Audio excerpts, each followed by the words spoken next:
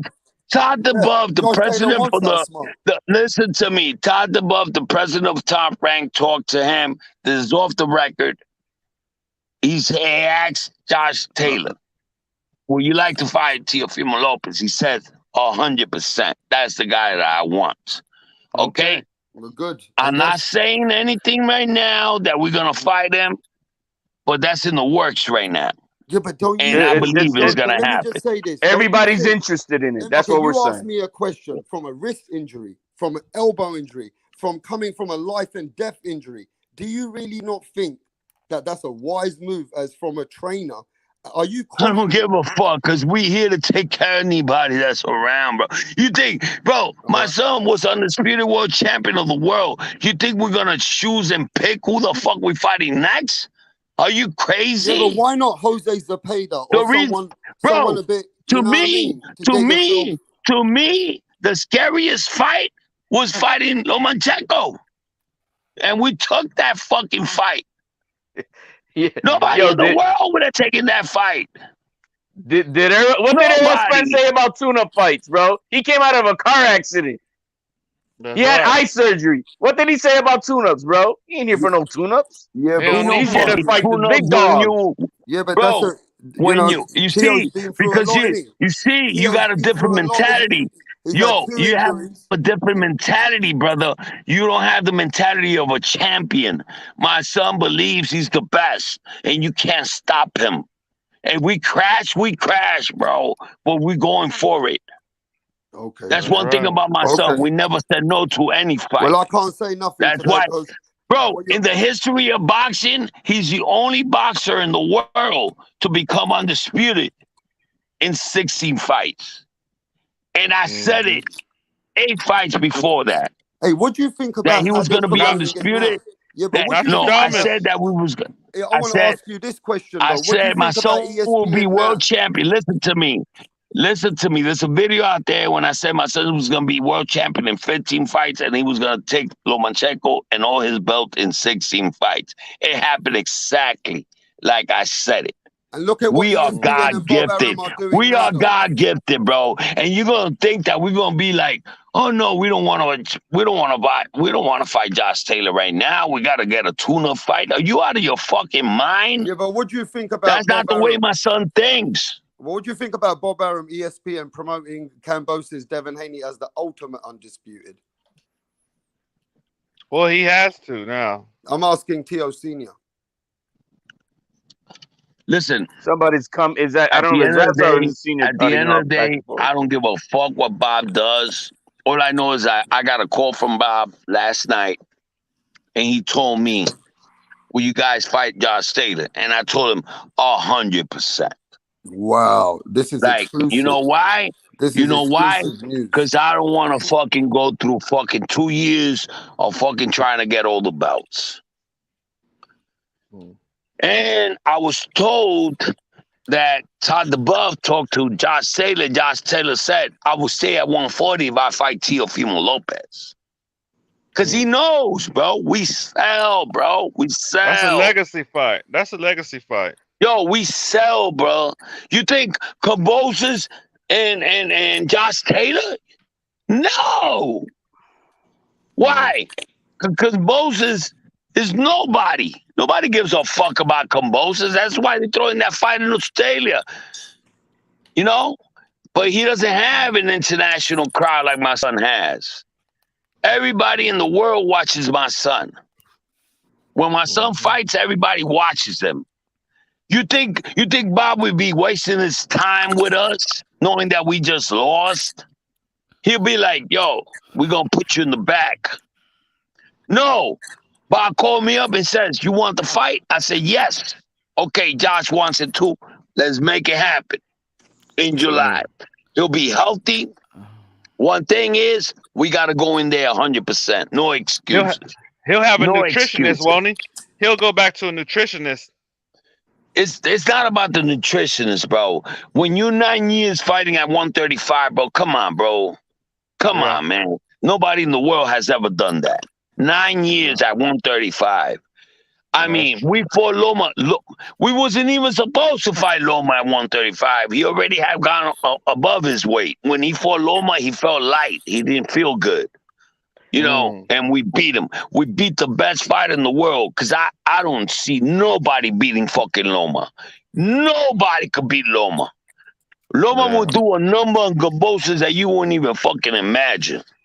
You know, especially with those fucking angles that he has. You know, he's a tricky fighter. Ain't nobody could beat Loma. But you got to they respect wouldn't. Kambosos for fighting Devin Haney back to back. You got to respect. No, I think Kambosos. Devin Haney could take this fight. If he Yeah, boxes but him, you got to respect Kambosos for that, Senior, that he's willing to fight the best back to back. You no, gotta give Devin him that Haney ain't the credit. fucking best. Get the fuck out Yeah, of but here, you bro. gotta give him credit, outta man. here. You know, Get out of here. I just haven't heard you once. He's just I a can't fucking get you fight. once to say No, out your mouth he's just a that the fight that Australian is everybody good. wanted to make. You know what I'm saying? The zone, the fucking judges. When I saw the fucking, when I saw this motherfucker scoring the fight, and then you got a fucking one of the judges scoring it really high for my son, and then you got these two fucking bums talking shit that my son lost. That's when I realized, you only gotta fucking buy out two fucking. It's easy. You buy out two judges and that's it. Or even if you don't buy them out, all they gotta do is just hate you. They don't like you, they'll fucking go for somebody else. You But know? fans do respect. And tell me how many people like me in boxing. They hate my mouth. They hate my mouth. They hate my confidence. They don't like me. You know what I'm saying? And sometimes it works to our benefit, but sometimes it works in a way that we get fucked. You know what I'm saying? Because we are the most entertaining boxing team in the world right now. We entertain, bro. You know, when you go in there and see my son fight, everybody's with their fucking eyes open. You don't see nobody on their fucking cell phones. Everybody just focused in the fight because they want to see what the beautiful fight that my son does. You know what I'm saying? And you could look at the Magdaleno fight. You could look at the Nakatani fight. You know, you could look at, you know, even though he was going through a lot of fucking problem issues with his wife, with the Nakatani fight, he still beat him fucking 11 rounds to 1, you know, which is crazy. We was winning everything unanimous. The 4 fights that we didn't win by knockout, we won unanimous. You know, and for Kambosos to do this shit to us the way it happened, it was just fucking ridiculous, bro. You know what I'm saying? Because they should have gave him they should have gave him the benefit of the doubt. You know what I'm saying? Because that motherfucker was like walking like a corpse after my son dropped him. You know what I'm saying? And my son could have finished him. And my son would have been at least like 20% in there, he would have finished him. But it didn't happen because my son didn't have nothing else to do, man. All he was doing was fighting hard. There was no technique in that fight. My son just fought, just brawling. You saw it. You never see my son fight like that. And But you know what it is? It's because he was sick. He was sick. In the first He was fucking the first round, the first minute. Look at the first minute. Yeah, that was my son. He was trying too hard to hurt Kambosos. No, the first round, he was staying in the back, just throwing the jab, touching, just like the way we planned it. As soon as started jumping on him, when he got dropped and came back really up, like he said that he was like all balanced, and he sat down and he told me, Dad, I can't box. I cannot breathe. You could hear it. Just go back to the fight. You could hear when he says that. And then I told him, are you going to be okay? He goes, yeah, don't worry about it. After like the 3rd round, I told him, I'm pulling you out. I don't want you to die on me, bro. You know, I've seen this before. And, you know, when he was 11 years old, he almost died on me with the asthma attack. And I told him, yo, I'm stopping the fight. I'm stopping the fight. You said that, but did you not say to I told him that. You could hear it. In the 7th round, you could fucking hear it. You could hear it, bro. Was you saying that you was trying to knock him out, telling your son, go in there and knock him out in the later rounds? Yes, because he couldn't breathe. So the only option he had, because he told me, Dad, every time I try to box, I gas out. It gets worse. So I'm trying to just get him out of there. And that happened for 12 fucking rounds, which was fucking remarkable. When we went upstairs and they started looking at his eye, he collapsed. The fucking ambulance came in, took him in, and that's when his lungs just collapsed. And he was in ICU for 4 days. My wife went with him, and my wife called me at the fucking, when I was at the hotel, my wife called me up and told me, yo, listen, they're giving him 50-50 chances of living. And I said, what? And I started running down there, bro. I pushed fucking security. I pushed everybody. And I said, ain't nobody going to stop me from seeing my son. Fuck all of y'all. And I was just pushing everybody around. And then my wife came in, and my wife was like, no. Let him go in for me. Let him go in for me. And I went inside, and I started crying with my son. Like, he was dying, bro. You know, and for this fucking sport, for this piece of shit fucking sport where everybody's hating on him. You know what I'm saying? And I told him, you think it's worth it, bro? You think this shit is worth it? You got a son now, bro. You got somebody to live for. You know, how you gonna live? How you gonna give your life for a fucking boxing match? You know, nobody gonna give a fuck about you. You know? And even Moon knows that, because Moon was with me when my son had his fucking throat all swollen, and I was telling him and begging him to go to the fucking emergency room. But he said, no, I ain't doing that because they're going to cancel the fight. Mm-hmm. That's a fucking warrior, bro. That nigga's a warrior. He went through that shit. You know why he went through that shit? Because God put him through that shit. You know why? Because from now on, he's never going to go through that no more. It made him a better fighter, to tell you the truth. It made him a better fighter, bro. If you was willing to die for a cause, and God saw that shit, God's just gonna bless him with everything from now on. To me, I think it was a test, you know, and he passed it. Well, see, Senior, Right? Yeah. Senior, if for the next fight, I'm sorry, I punched. If for the next fight, you know, I would hope that Tio comes back not only physically fit and healthy, but spiritually and mentally fit. That he is good in all his mentals. That everything is good spiritually within his heart. On top of that, you know, as far as what you guys need to do to prepare, basically almost the same linings that you guys did for Lomachenko. You guys had a dietitianist. I think regardless, even if you're going up to 140, you should have a dietitianist. The corner, as what you guys had, you guys need a better cut man, obviously. Somebody who could get up on the ring and have everything like NASCAR, Formula One, ready to roll. Once the bell rings, you guys are ready to roll. But you know that was a big part of what happened. You know, he looked beat up. He looked beat up because of the cut, and Miguel Diaz couldn't fucking help him because by the time he got up there, the bell would ring. Un ancianito, You know, man. Un anciano and I ya. love him. I love Miguel, bro, because Miguel's the one that got us in with Top Rank. I love him. You know, he saw the fight in the Olympics when my son won.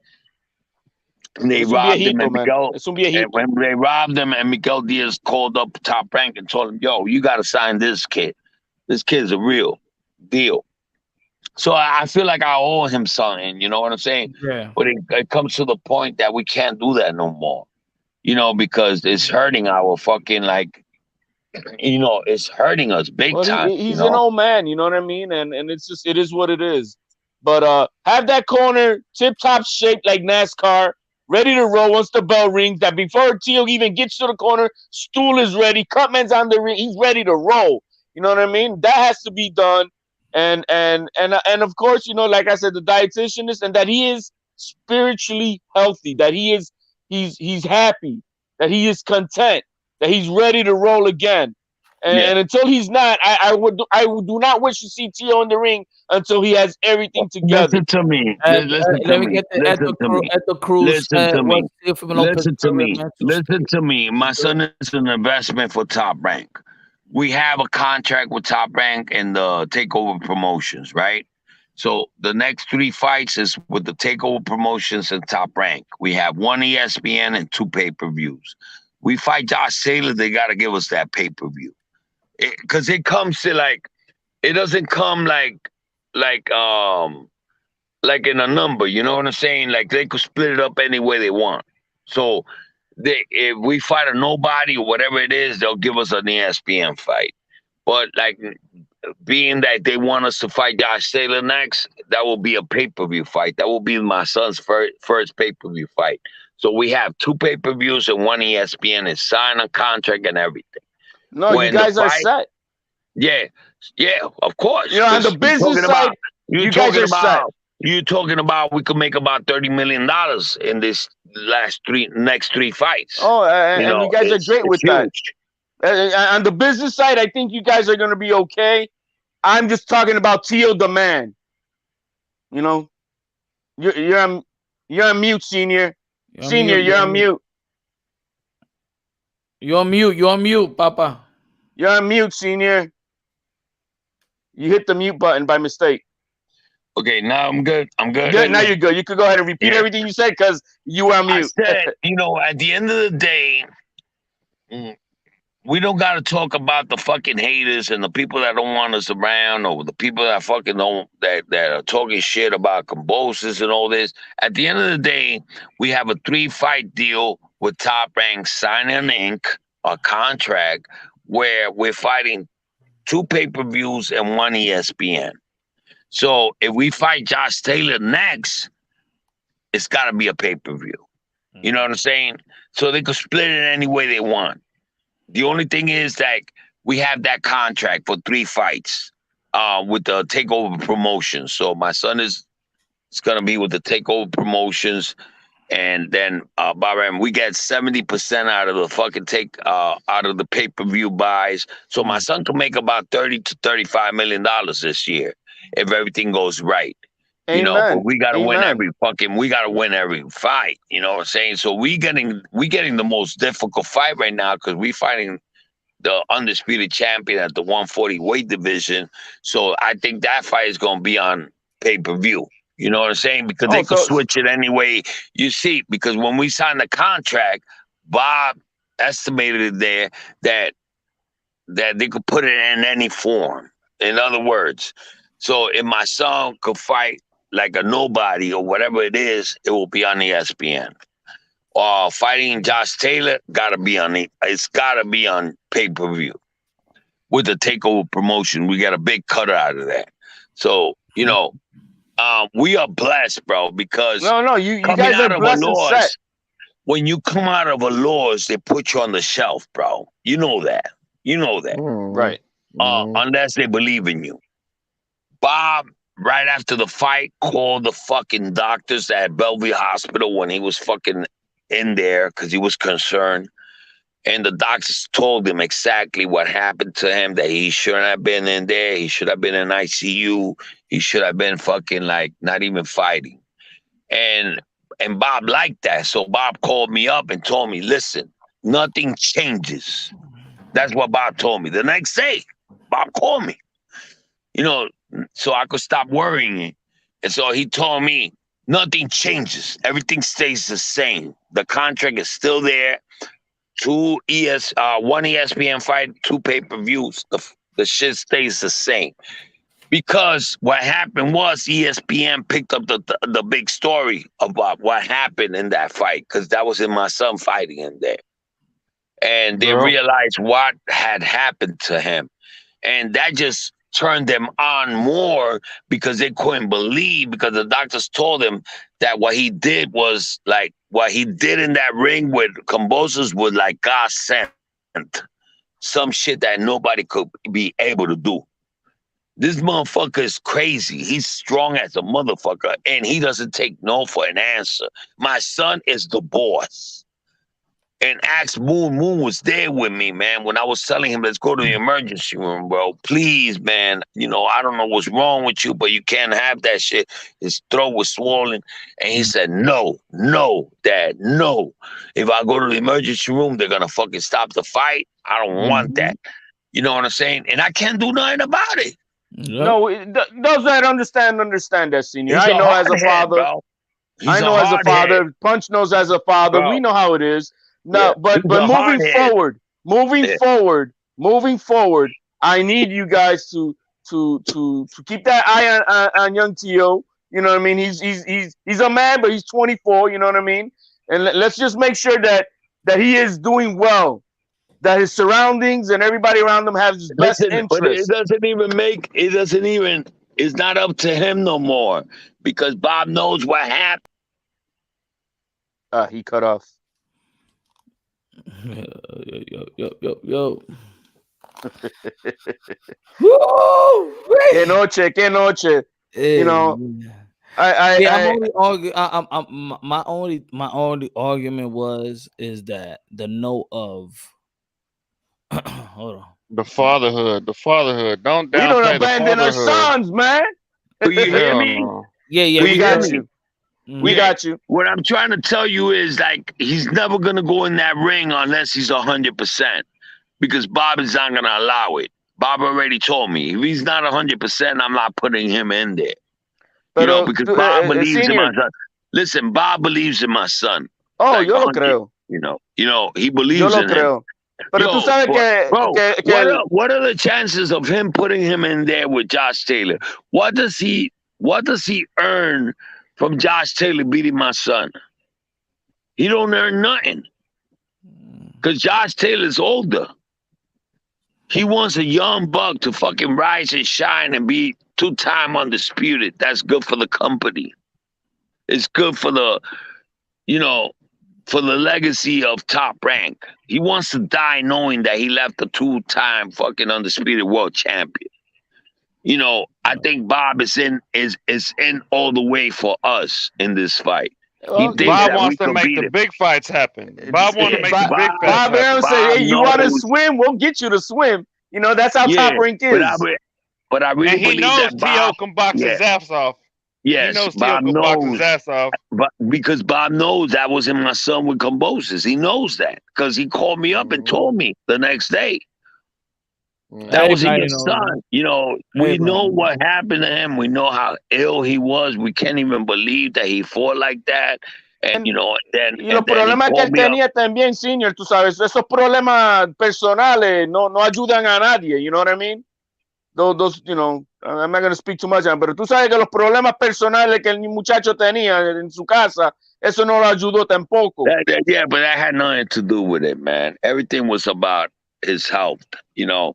And mentalmente afecta a uno, ¿no crees? The most important thing right now, and I talked to him, and, you know, when I told Moonshine, you know, that he didn't listen to me, this time he has to, because I told him, I'm not going in the ring with you unless you're 100%, bro. You know, I'm sorry. We'll cancel the fight. Whatever the fuck it does, I ain't going to go through that shit again, because I almost lost your ass. It's not worth it. I think the pressures are different now, Senior. You know, you guys are a little bit more financially stable. Yeah, and everything but is a little bit better. It's not about that. It's not about that, because the most important thing is about him being healthy. You know what I'm saying? Yeah. But he was worried about those things. You know what I mean? And that pushed him to make those hard decisions.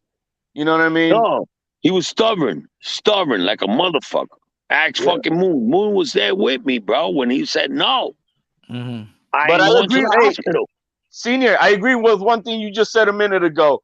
You gotta stop focusing on giving life to the haters. Like when you come on these panels, let's talk about the good stuff about Keo, man. Let's about what he's doing good, and let's not even address the negativity. You know what I mean? Let's address the positivity, what he's going through, how's his rehab, how's his training, what he's gonna fight next, how's he doing, all the good stuff. Let's fuck all this hating shit, because you give it too much life.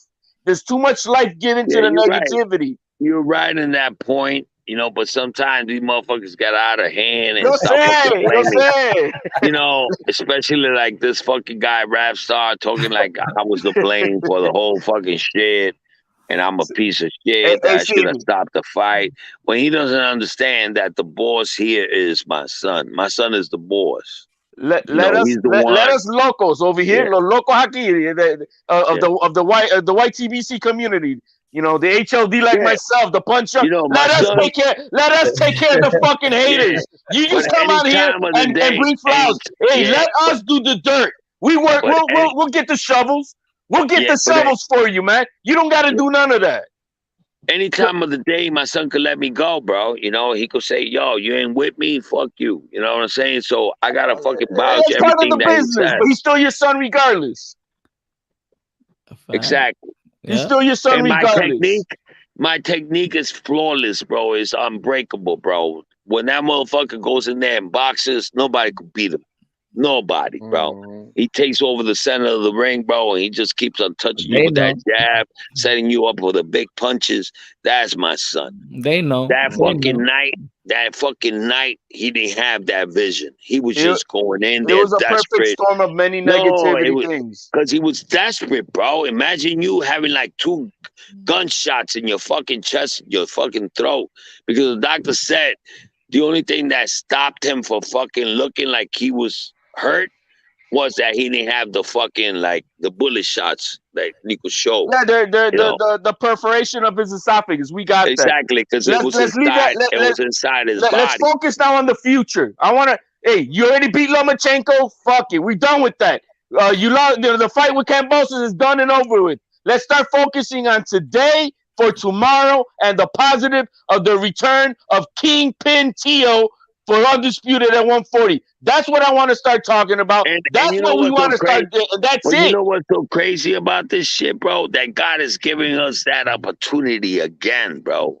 It's like God is working with us, bro. Like, what are the chances of us like losing, and then fighting our next fight for all the belts at 140? That's crazy, bro. That's just never happened.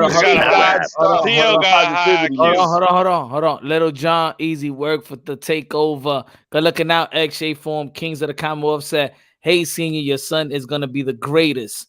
Kings of the Commonwealth. Good looking out, brother. That's why I always say, Moon, I always say this. Let's see who the fuck is around 5 years from now. You know what I'm saying? Because this shit is about time. You know, like everybody could be fucking glorified and done everything, but the only motherfucker has stepped up to the fucking plate has been my son. Not no fucking Crawford, not no fucking Shakur, Devin Haney, Tank. None of those guys had stepped up to the plate. We done it. We always say yes to any fight. You know what I'm saying? Coming out from a fucking loss and fighting Josh Taylor, that shit alone shows you he knows he could beat you, you know? And I can't wait to fight Josh Taylor, bro, because it's going to be a classic, bro. Out of and all the young guns, Senior, out of all the young guns, going to watch that. The whole out of all world's the gonna young watch guns that. in boxing, as of right now, there's just 3 fighters that I pay respect because they're trying to bring it. First was Tio was the first guy to, you know, under 25 to bring it. We got Shakur Stevenson, also under 25, trying to be now unified against Valdez. And then we got this young kid, Bam Rodriguez, at 115 doing his thing. There's only 3 young fighters that are trying, but it started with Tio. It started with Tio trying to bring it. You know what it is? But you know what it is? It's called marketing, bro. It's called marketing. And Bob, Aram, and Top Rank, they know this kid is the deal. He's the fucking, like, he's the moneymaker. And when Bob called me today, I was surprised because I was like, the fuck? And he told me, yo, I got Dr. Buff, his son-in-law, right? The president of Top Rank. He said, Junior, but this off the record, please. No lo diga, pues no lo diga, no lo diga. Diciendo, hombre, ¿qué pasa? No lo diga. This is like a No lo diga. Que estamos en vivo. All right, whatever's gonna happen, bro. We fighting a big ass fight next. Háblale a Moon. Háblale a Moon. Y él no habla a nosotros. You listen to me. We are down to take anybody because my son thinks he's the greatest fucking fighter in the world. But we got to make sure that he's gonna be 100% for this fight. Hey, yo, Samir said, get back. We're greater than the takeover. Let's go. Team Lopez, win, lose, or draw. Riding out with Tio. Samir. Yeah, but there's not going to be no fucking lose or draw. It's going to be only win. You know what I'm saying? But you know how it is. You know, people don't just I'm telling you, man, when this motherfucker goes in there and has his eyes and his fucking focus and he's just staring the shit down at you, bro, that's when he's the best. That's when he's the best. Lo que voy a decir entre nosotros, ¿ok? Entre nosotros nada más lo está diciendo a todo el mundo. Listen, I just want to say this, Senior. There is no hate between us, man. I'm just trying to speak for the fans as well. There's a lot of fans but you should be happy because your best fighter in the world, Josh Taylor, might get a fight with my son next. So, pray for that. Pray for that to happen. El de la faldita, ¿verdad? El que se pone la faldita. Look, exactamente. You're a man who doesn't. El maricón un maricón. You don't give a fuck. You say it as it is. You got to be ready for criticism. A lot of the fans do think that you were a little bit over the top trying to say to Tio that he won 10 rounds. And a lot of people think that, those interviews you did. No, I did not say that. I did not say that. No, I did not say that he won 10 rounds.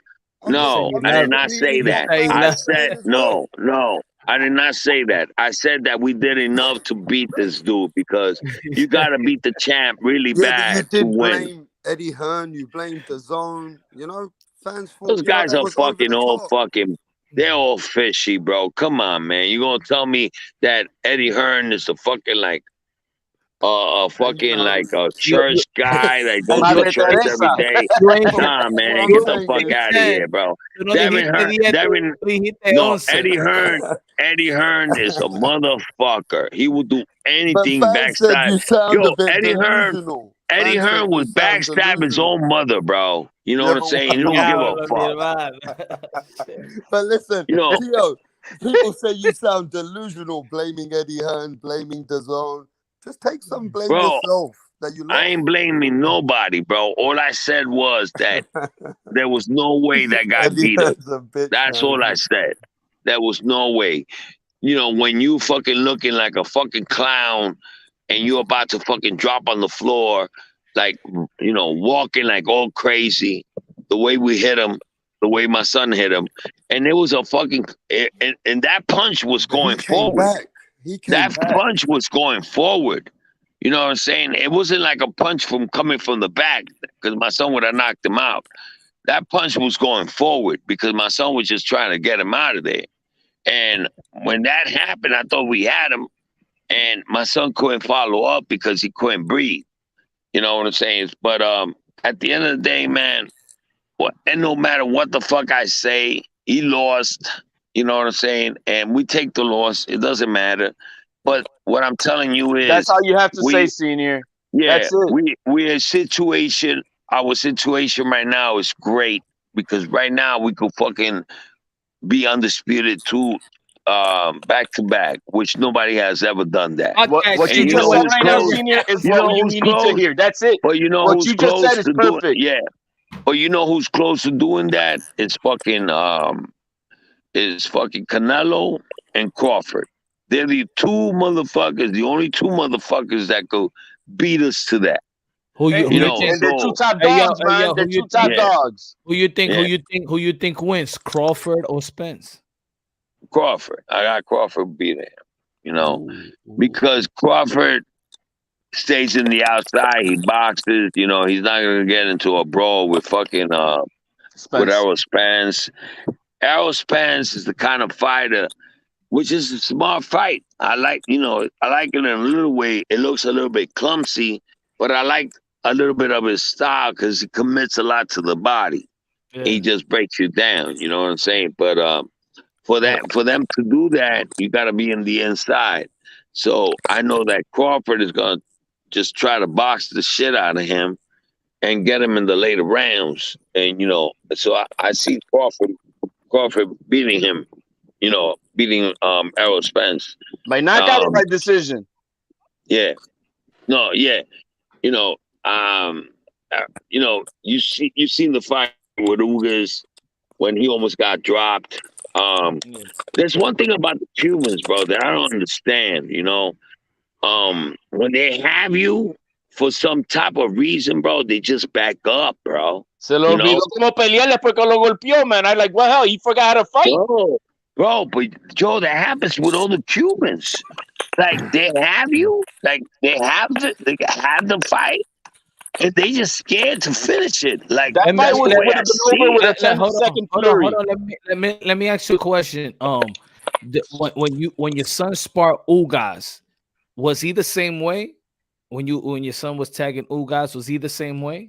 No, my son destroyed him, bro. Destroyed him. He couldn't. He didn't know what to do. He didn't know what to do because Ugas gotta have a body in front of him. You know what I'm saying? So when you touching him, tagging him, and moving, it gets him confused. So the fight with the fight with Errol Spence, Errol he started fighting his fight. And you can't fight Errol Spence in the inside because he's gonna keep on tagging that body, and that motherfucker don't stop, bro. Hey, that motherfucker just keeps on throwing and throwing and throwing.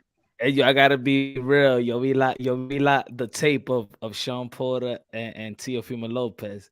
Teofimo se lo estaba comiendo a Sean Porter. Yeah, he destroyed Sean Porter too. Ain't no cat. Yeah, that's why I tell a lot of these fucking cats. Ain't no cat. My son is gonna be way I gotta better. see that punch.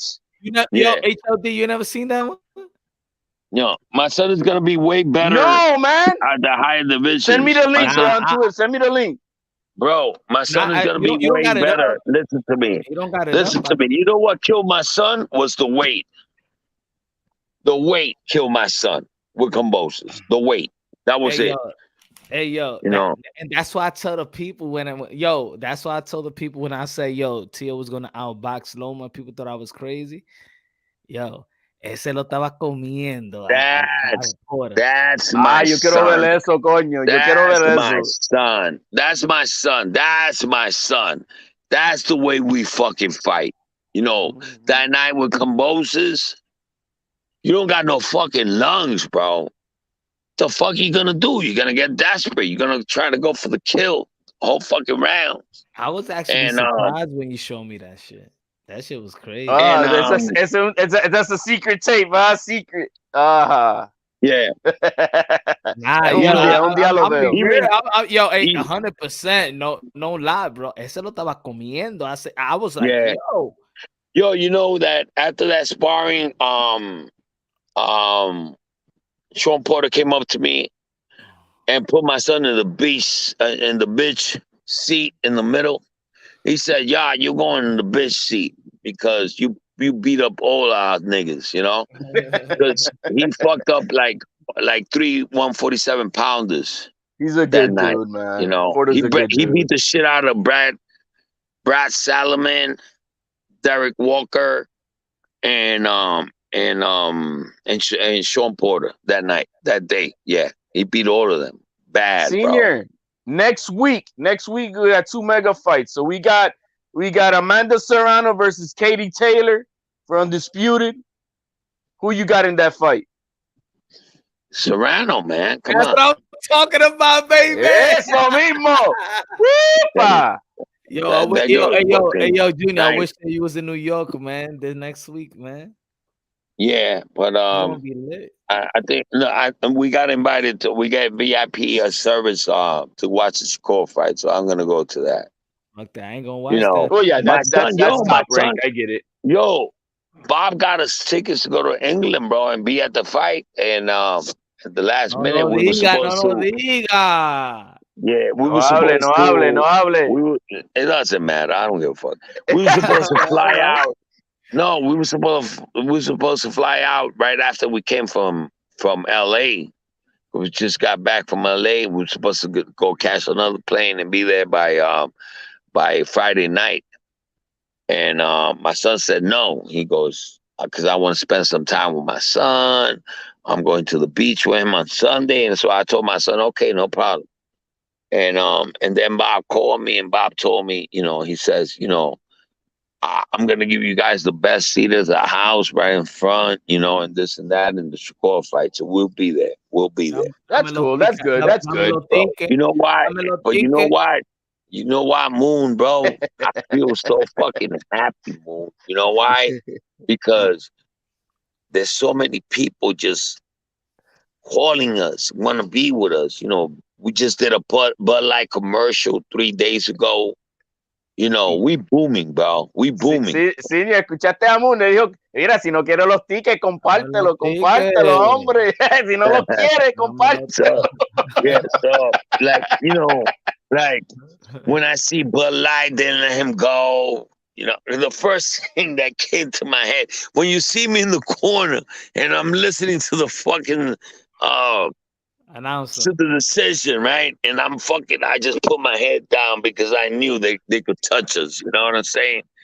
Because it wasn't like we destroyed this motherfucker. It was like we had to leave it to the fucking hands of the fucking judges, and I hate that situation. It's all right, man. Ya pasamos eso. Bro, I haven't felt that shit. Bro, I haven't felt that shit since the fucking Olympics. Yeah, I told your son, after the fight, I said, yo, you crazy. I said, you crazy for getting in that ring, bro. Yeah, it was crazy. It was crazy. And the best thing that happened was that the ESPN came out with that big ass documentary about what had happened. And when you hear like three doctors, let me make it clear. It wasn't one doctor. It was 3 doctors that said that he should have been in ICU instead of fighting. But let me make it clear. Let me make it clear for the people. Your son ain't even want that shit to really come out. You know what I'm saying? He didn't want that information to really come out. But because he didn't want nobody to say excuses and shit like that. Yeah, I think Senior needs to just let's start focusing on the tomorrow, the future.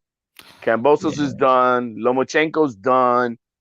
What are we preparing for the noon? That's why people get mad. You know what I'm saying? It's either they want. That's why I kept on saying, like, people, do you want the truth or you want the lie? Whether people dislike it or not, I was there. I can't lie, bro. I can't lie. I told him straight up. I'm like, yo, why you think it's smart to get in the ring? He's like, yo, I got to, bro. He told me that shit around 7 p.m. Friday night. I got to, yo, Moon. Yo, I feel bad. I can't. Yo. That shit, he was telling me that shit on Wednesday. Thursday was Thanksgiving, but on Wednesday, he like, I ain't never felt like this, yo. Feel like I'm going to die. I said, shit, that's Wednesday. That's Wednesday. So by Friday, well, I hope they listen. That they need, I know I told him about the dietitian. He's not, but they need to just, hey, he needs to be run like a NASCAR, man, for Formula One. Everything's perfect. Dietitian is the corner. To be honest, bro. To be honest, in my opinion, because the thing, this is where I connect. This is why I connect with Tio. You know what I'm saying? Man, that was my daughter's calling me, man. But what I gotta say, yo, all the fucking haters left. They left. We wore them out, Senior. We wore them out. No, what I was saying was before. This is why I connect like with Tio. That the same thing that his health is, my son is. I've been in the hospital 4 days. When my son gets sick, his asthma is like a scary thing. It's a scary thing. My son be in the hospital for 4 days. Yeah, but you know what, Moon? Nobody knows about that shit. They think that we fucking like Superman. You know what I'm saying? Like they think that my son is like this god and he can't get sick or nothing like that. You know, asthma's a bitch, bro, and that's why I always said it. I always said the only way we could lose is by health. The only way. But this, yo, Junior, you know I did the John Q before. You remember you ever seen the movie John Q? Yeah. Like the doctor was like, they can't keep my son in the hospital. I said, man, I'm gonna kill you, shit like that. And then they found that he was real sick, and he's in the hospital for almost 5 days because his lungs collapse. You know what I'm saying? His lungs, because when he's sick. Yeah, my son has like Trump, like real hard asthma instead. Like he got his treatment. That's my son. That's my son. And what happens? They give him the nebulizer and all that stuff. Yeah, my son. Well, you know what happens, Moon? What happens is that the oxygen levels, they go down. Mm-hmm. So that's like pneumonia. You know. So on Friday, the fight night, I was saying, you reminded me of my son, because my son is going to be 15 years old. So when I'm looking at your son, I'm looking at my son. I know your son was fucked up already. Like, I know it, because he suffered from the same shit my son suffered. I'm like, nah. I said, yo, you sure? He said, I got to get in the ring. I got to do it. I said, damn. All right. And you can't stop that. And you can't stop that. Before he was getting a haircut, you got a haircut first, remember, and then he was gonna get a haircut second. He was But he was already sick. He was really sick. Yeah, he was really sick. He had a swollen fucking throat. And if I would have known that because we don't have X-rays, we can't know what the fuck is wrong with him. But if I would have known he had 2 holes in his body, I would have said, hell no, we ain't fighting. You know what I'm saying? But he said I felt quadruple worse than making weight for Loma. Yeah. Wow. He said quadruple. It killed us. You know why it killed us? Because we stood 9 years at 135, but we should have let go of the belts after Loma. Probably would have been the right thing to do. When my son fought Loma, he was weak as fuck. Yeah, as soon as they canceled that fight in June, and then you guys had COVID too. Yeah, you had COVID that summer, so maybe at that, hey, look, hindsight is 2020. Hopefully, a lesson is learned.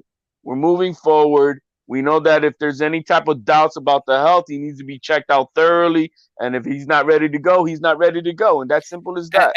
And the thing, and if people listen to after the weigh-in, if y'all actually listen to him. No.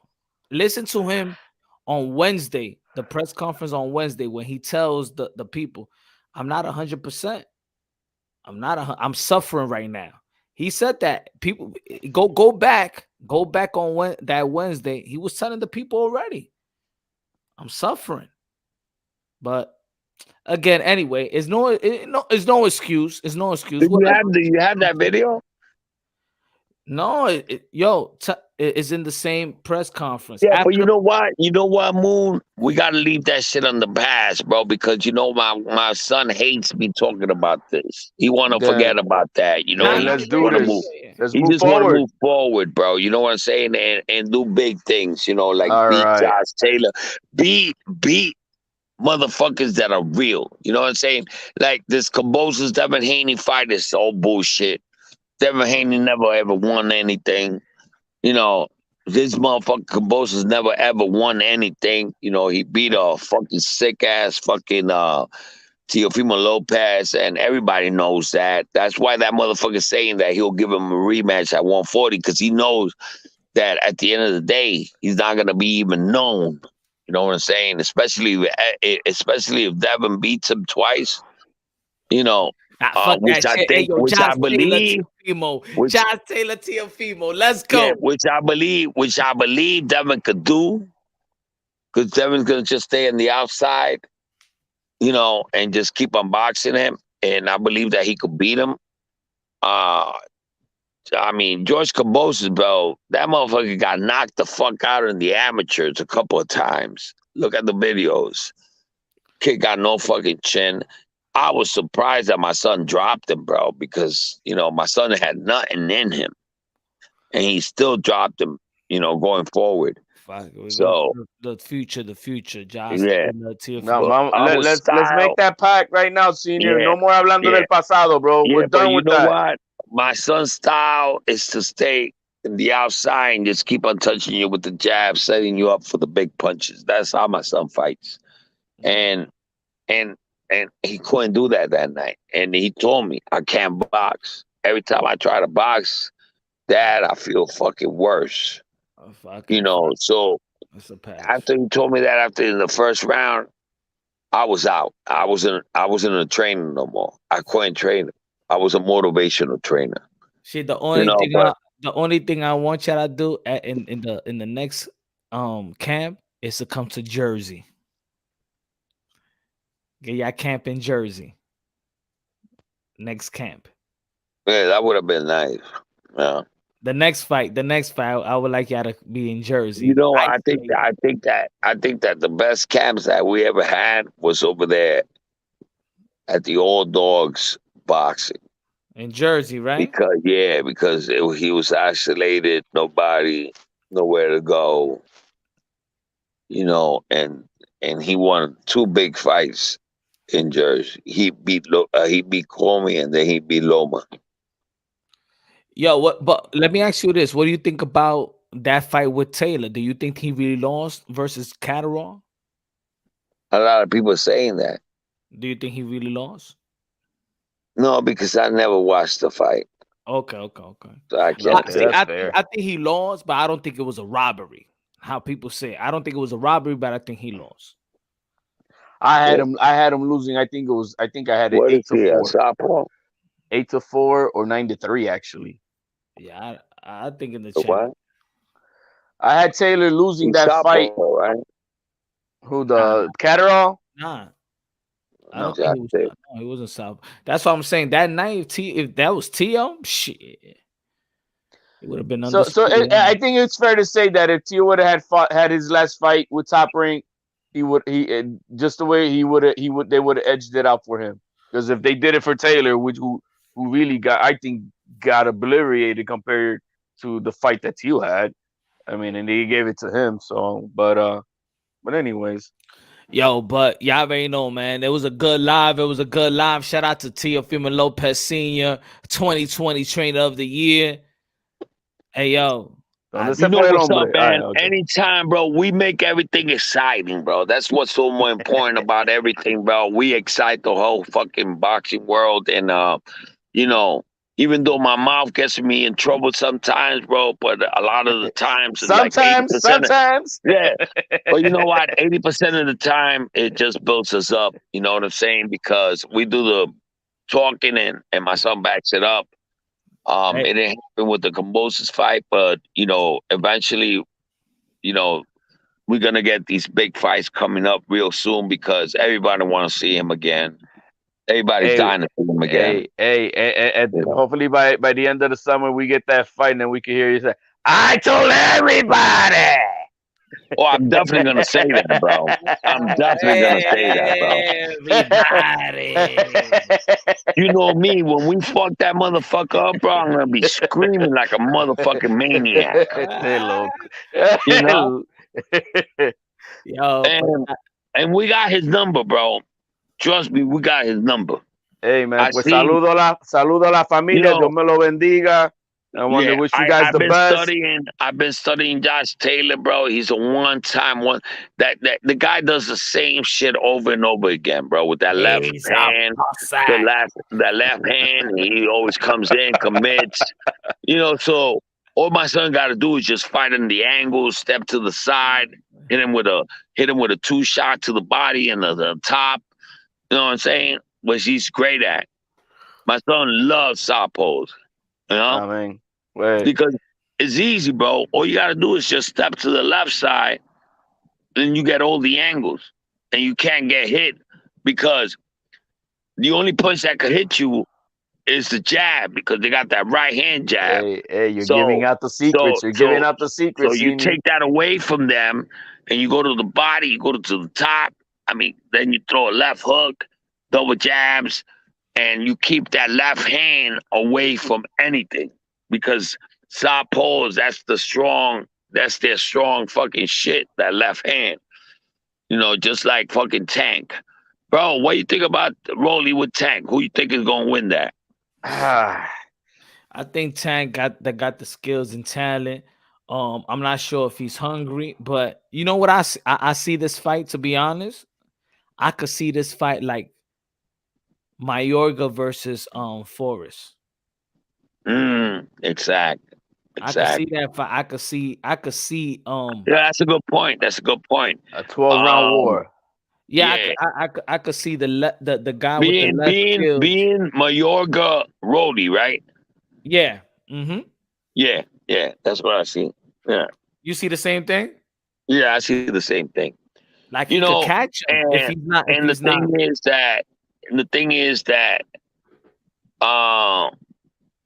the way the press conference that I've gone in, the way that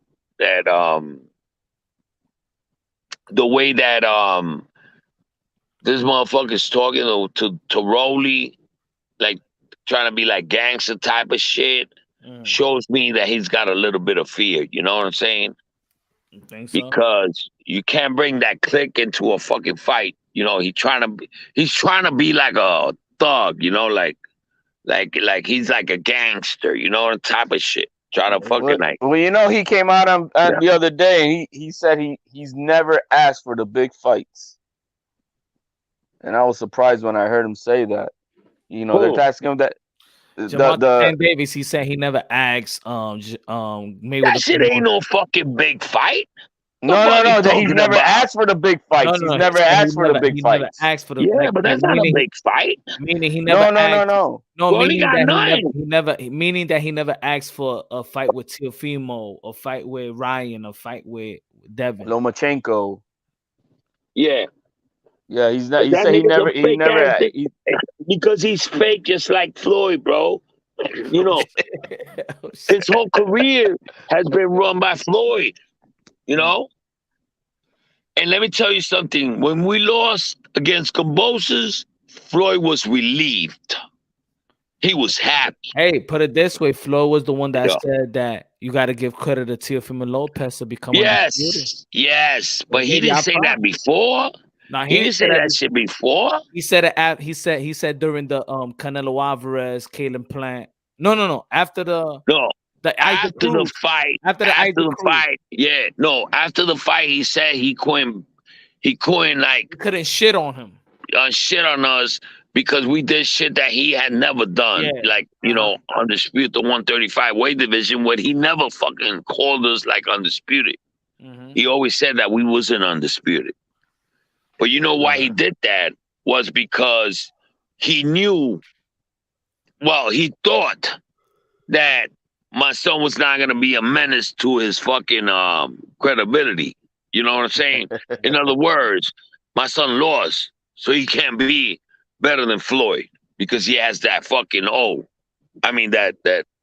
Not loss. necessarily true, because if you guys have more accomplishments, you guys got a long Yeah, but career to that's go. one thing that Floyd doesn't understand. Floyd only thinks about the W.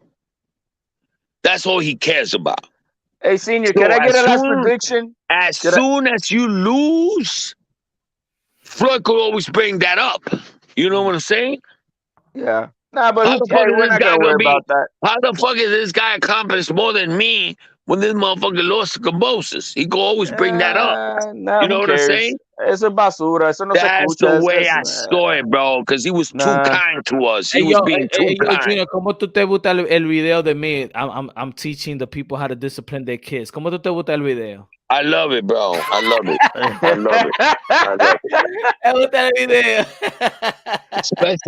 Especially when you put my son in there like a mentor, bro.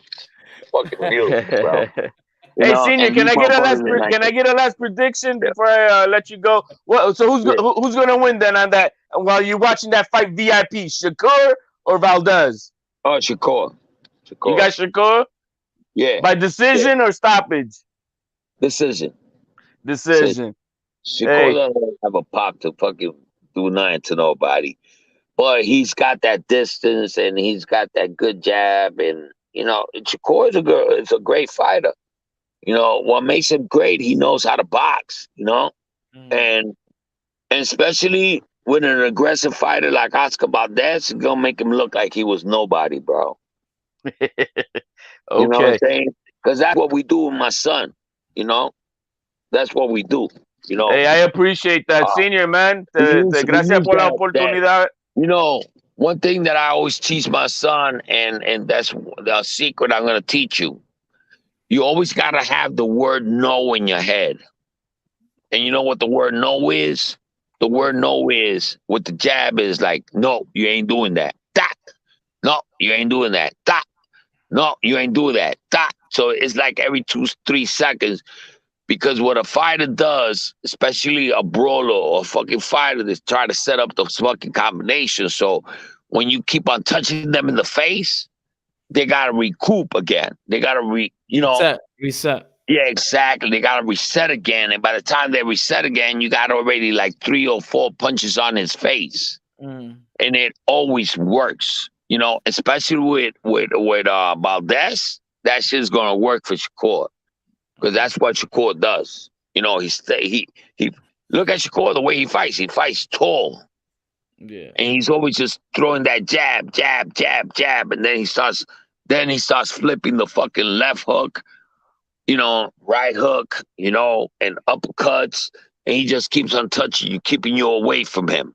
And he's gonna make the fight look so easy, bro. That's the way I see it. Because Valdez is going to just try to jump in there and go crazy, try to throw these fucking punches and try to catch him. You never know. He might hurt him. Right. It's the only possibility Oscar Valdez has. Yeah. Grabs him, touches him, because Shakur gets hit. He's not invisible. A lot of people be like, oh, Shakur is a master at fucking defense. That's bullshit. That motherfucker get hit all the time. Valdez catches him with a good fucking shot, and he dazes him for a second. He could probably take the fight. But what Shakur is going to do is fight that distance, stay on the outside, and just win by points, little by little, every round. And then fucking get Oscar Valdez desperate because he's going to know he's losing the rounds, and he's going to just walk right into all his punches. Yeah. But I think that Shakur is gonna beat him. I think that he's got a great chance. Great breakdown. Good breakdown. You know why? Because Valdez is not a boxer. Valdez is more like a rough fighter. Gracias, Senior. Just like Cambosis, Pues lo vamos Gracias, de aquí, Senior, ya que gracias. yo tengo hambre también, tengo que cingar con la Te comer mujer. una habichuela, maricón. Una habichuela con arroz. Yeah. Hey, Senior, man, thank you for coming on. I appreciate you having a chat with us. Man, Dios me I lo love you bendiga. guys, bro. Hey, man. Yo, pray for us so we could get that fight in July with Josh Taylor, bro. That's all I want. I don't want nothing else, bro. And we're moving forward, all right? No more the nonsense of the past. We're moving forward. Bro, you know, we already had a talk with Bob Arum, and Bob is not gonna let him fight unless he's fucking 100%. All right. So it's not up to me no more. It's not up to me no more. No worries, man. We're talking forward from now on. No more Cambosos, no more Lomachenko. Now it's about Josh